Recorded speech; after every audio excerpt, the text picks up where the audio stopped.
بسم اللہ الرحمن الرحیم۔ آپ سبھی ناظرین کو روہیل وائس چینل میں دل کی گہرائیوں سے خوش آمدید اور خلوص بھرا سلام۔ محترم ناظرین، آج کا ہمارا دلچسپ موضوع 700 سال پہلے لکھی گئی ابن خلدون کی تحریر جو آج ہمارے ملک کا منظرنامہ ہے۔ آئیے ملاحظہ کرتے ہیں کہ ابن خلدون نے 700 سال پہلے کیا لکھا تھا جو آج ہمارے ملک کا منظرنامہ پیش کر رہا ہے۔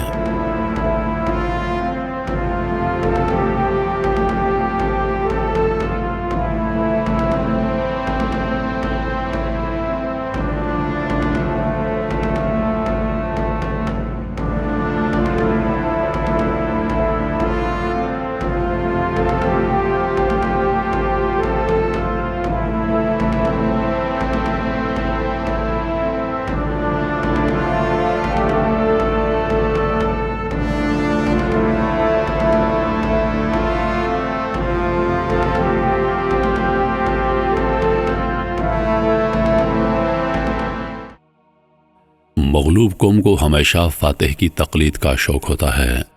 فاتح کی وردی اور دوسرے پر سجے تغمے، طلائی بٹن اور بٹنوں پر کنندہ طاقت کی علامات، اعزازی نشانات، اس کی نشست و برخاست کے طور طریقے، اس کے تمام حالات، رسم و رواج، اس کے ماضی کو اپنی تاریخ سے جوڑ لیتے ہیں، حتیٰ کہ وہ حملہ آور فاتح کی چال ڈھال کی بھی پیروی کرنے لگتے ہیں۔ اور اس کی وجہ یہ ہے کہ لوگ جس طاقتور سے شکست کھاتے ہیں اس کی کمال مہارت پر آنکھیں بند کر کے یقین رکھتے ہیں۔ محکوم معاشرہ اخلاقی اقدار سے دستبردار ہو جاتا ہے۔ ظلمت کا دورانیہ جتنا طویل ہوتا ہے، ذہنی اور جسمانی طور پر محکوم سماج کا انسان اتنا ہی جانوروں سے بھی بدتر ہو جاتا ہے۔ ایک وقت آتا ہے کہ محکوم صرف روٹی کے لقمے اور جنسی جبلت کے لیے زندہ رہتا ہے۔ جب ریاستیں ناکام اور قومیں زوال پذیر ہوتی ہیں تو ان میں نجومی، بھکاری، منافق، ڈھونگ رچانے والے، چغل خور، کھجور کی گھٹلیوں کے قاری، درہم و دینار کے عوض فتویٰ فروش فقیہ، جھوٹے راوی، ناگوار آواز والے متکبر گلوکار، بھد اڑانے والے شاعر، غنڈے ڈھول بجانے والے، خود ساختہ حق اور سچ کے دعوے دار، ذائچے بنانے والے، خوش آمدی، طنز اور ہجوم کرنے والے، موقع پرست سیاست دانوں اور افواہیں پھیلانے والے مسافروں کی بہتات ہو جاتی ہے۔ ہر روز جھوٹے روپ کے نقاب آشکار ہوتے ہیں مگر یقین کوئی نہیں کرتا۔ جس میں جو وصف سرے سے نہیں ہوتا وہ اس فن کا ماہر مانا جاتا ہے۔ اہل ہنر اپنی قدر کھو دیتے ہیں، نظم و نسق ناقص ہو جاتا ہے، گفتار سے معنویت کا عنصر غائب ہو جاتا ہے، ایمانداری کو جھوٹ کے ساتھ اور جہاد کو دہشت گردی کے ساتھ ملا دیا جاتا ہے۔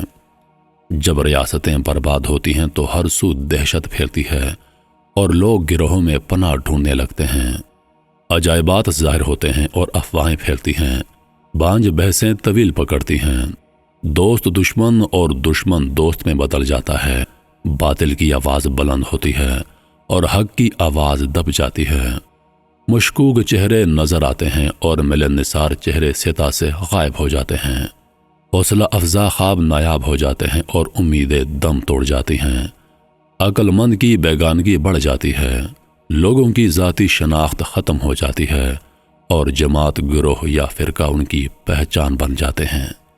مبلغین کے شور شرابے میں دانشوروں کی آواز گم ہو جاتی ہے، بازاروں میں ہنگامہ برپا ہو جاتا ہے اور وابستگی کی بولیاں لگ جاتی ہیں، قوم پرستی، حب الوطنی، عقیدہ اور مذہب کی بنیادی باتیں ختم ہو جاتی ہیں اور ایک ہی خاندان کے لوگ خونی رشتہ داروں پر غداری کے الزامات لگاتے ہیں۔